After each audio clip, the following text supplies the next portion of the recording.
Assalamualaikum warahmatullahi wabarakatuh. Shalom, Om Swastiastu, Namo Buddhaya, salam kebajikan bagi kita semua. Perkenalkan, nama saya Aprilia Putri Nabila dari kelas T3B dengan NIM 2331407001111035 dari Program Studi Teknologi Informasi Fakultas Vokasi Universitas Brawijaya. Di sini, saya akan mempresentasikan hasil dari bisnis kami yang bernama Sliter Kopi dengan topik pembahasan aspek sumber daya manusia, strategi produk, dan juga struktur organisasi. Pertama-tama, saya akan menjelaskan struktur organisasi yang ada di bisnis Sliter Kopi. Farhan Febrianto sebagai CEO. Yang kedua ada Aprilia Putri Nabila sebagai manajer operasional, produksi, perawatan, serta logistik. Yang ketiga ada Anissa Amalia sebagai manajer pemasaran, penjualan, serta penyajian produk. Dan yang terakhir ada Esther Yesarela Tamela sebagai manajer keuangan dan akuntansi, serta perencanaan dan pengendalian keuangan. Dan selanjutnya saya akan menjelaskan tanggung jawab dari setiap bagian masing-masing. Yang pertama ada CEO yang bertugas bertanggung jawab mengawasi seluruh operasi dan strategi bisnis untuk mencapai tujuan jangka panjang.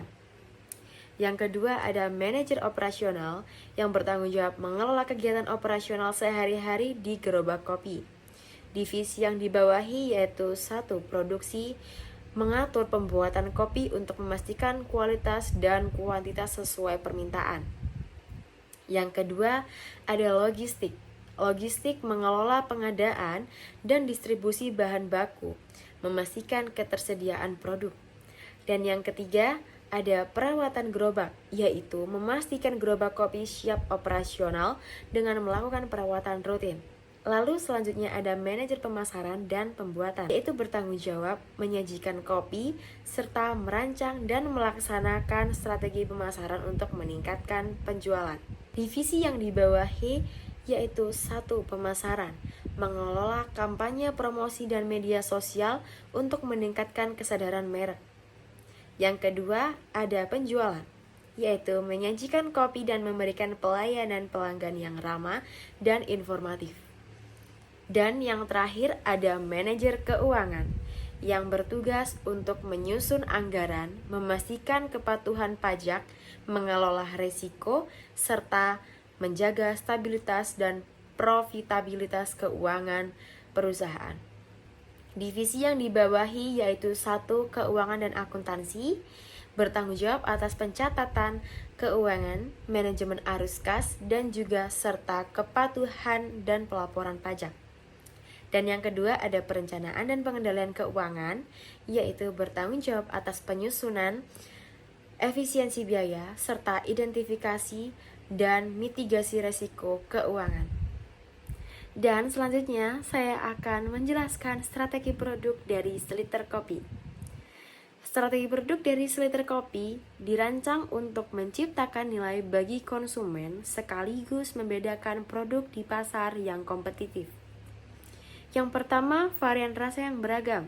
Di sini kami menawarkan berbagai rasa termasuk klasik seperti kopi susu, latte, dan cappuccino, serta rasa-rasa unik lainnya seperti salted caramel, mocha mint, atau es kopi dengan sentuhan rempah.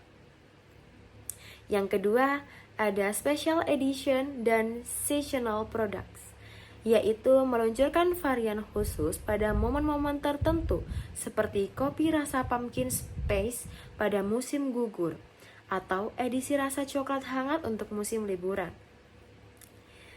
Lalu di sini kami ada packaging, labeling, dan branding.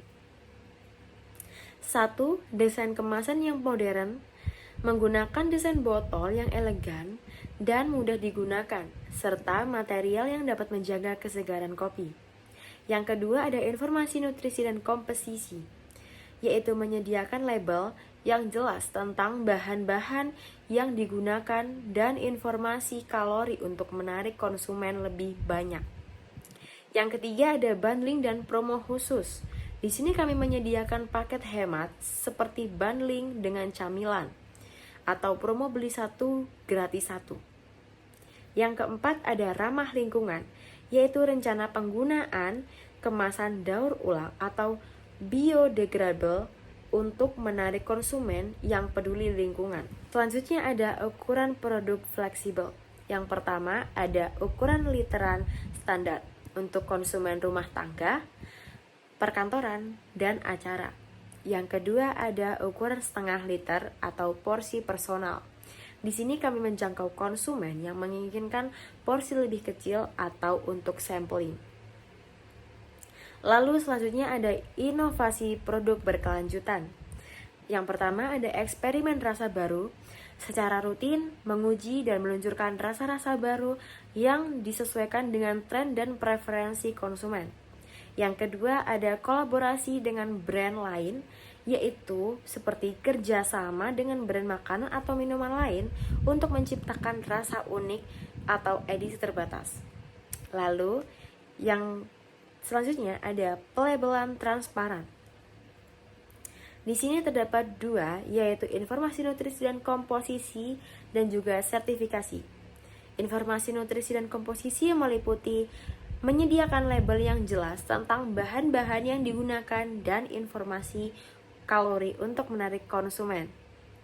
Yang kedua ada sertifikasi, yaitu mencantumkan sertifikasi halal, organik, dan fair trade jika berlaku untuk meningkatkan kepercayaan pelanggan. Dan selanjutnya ada fokus pada kualitas dan konsisten.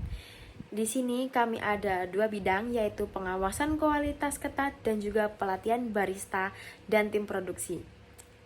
Yang pertama ada pengawasan kualitas ketat, yaitu melibatkan proses pengendalian mutu dalam setiap tahap produksi untuk menjaga standar kualitas. Yang kedua ada pelatihan barista dan tim produksi, yaitu memberikan pelatihan reguler kepada staf produksi untuk menjaga keahlian dalam pembuatan dan peracikan kopi. Lalu selanjutnya ada feedback dan penyesuaian produk. Di sini kami juga terdapat dua, yaitu riset pasar dan pengembangan produk berbasis feedback. Riset pasar yaitu melakukan survei konsumen secara berkala untuk memahami preferensi, rasa, dan kebutuhan baru.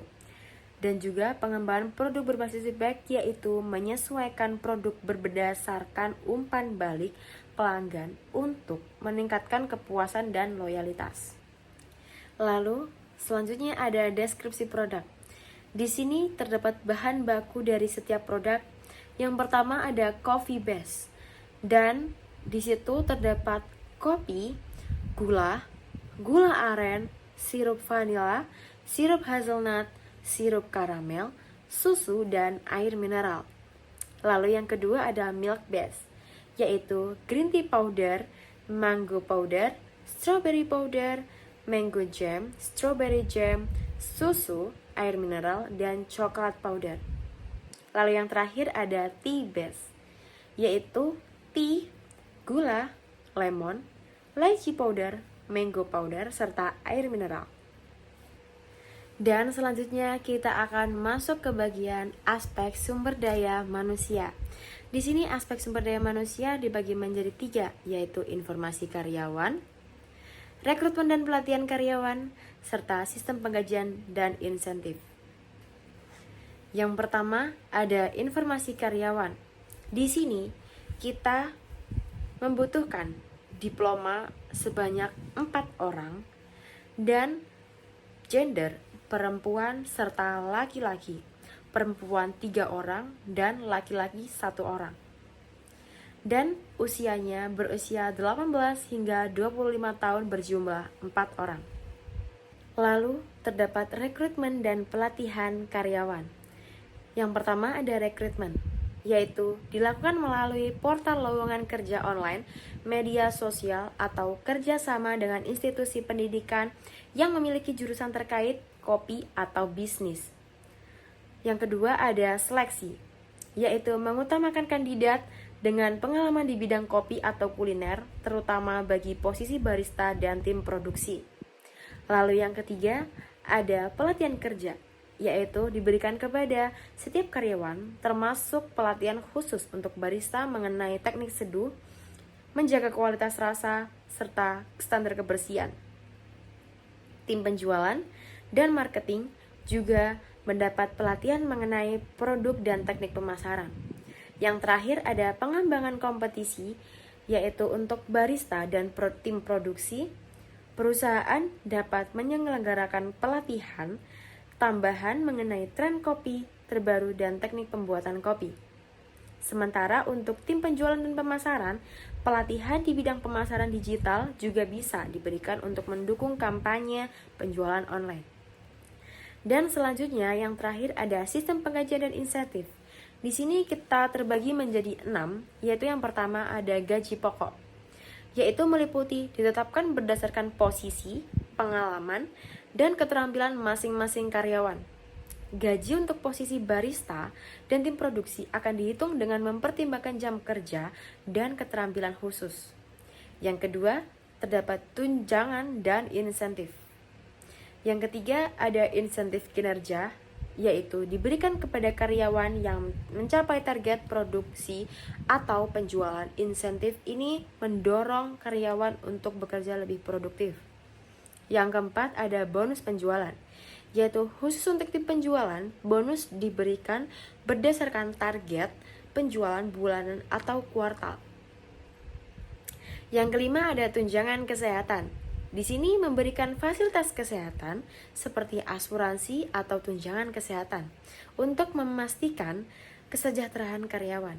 Dan yang terakhir ada penghargaan loyalitas, yaitu diberikan kepada karyawan yang memiliki masa kerja lebih dari beberapa tahun sebagai apresiasi. Dan yang terakhir terdapat gambaran nyata dari produk seliter kopi. Moto dari seliter kopi yaitu nikmati setiap tetes kehangatan. Moto ini mengajak orang untuk menikmati kopi dalam suasana santai, menekankan pada pengalaman yang menyeluruh dan hangat. Filosofi yang terdapat dari seliter kopi yaitu berfokus pada esensi kopi sebagai perekat dalam berbagai momen sosial dan personal. Nama dari seliter menyimbolkan kehangatan yang melimpah dan kenikmatan kopi yang bisa dinikmati dalam jumlah yang cukup.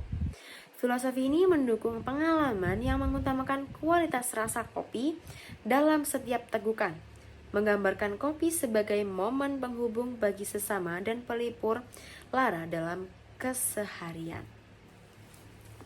Terima kasih atas presentasi saya kali ini. Apabila ada kesalahan mohon dimaafkan. Wassalamualaikum warahmatullahi wabarakatuh.